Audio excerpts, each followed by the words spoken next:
या बजेटमध्ये घोषणा व्हावी।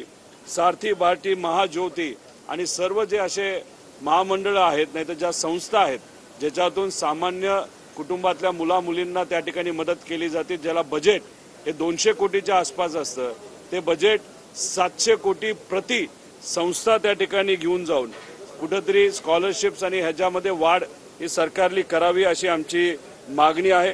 आणि जी महामंडळ ज्याच्यामध्ये अण्णासाहेब पाटील असेल, अण्णाभाऊ साठे असेल, पुण्यश्लोक अहिल्यादेवी होळकर असेल, विविध जी काही महामंडळ सरकारली जाहीर केली ती फक्त दुर्दैवाने जाहीरच झाली, त्याला कुठलाही निधी त्या ठिकाणी दिला गेला नव्हता।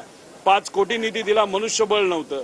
तर प्रत्येकी 250 ते 300 कोटी रुपये सरकारली या महामंडळामध्ये द्यावं आणि त्याच्यातून तिथं असणाऱ्या लाभार्थींना मदत व्हावी असं आम्ही मागणी करतोय।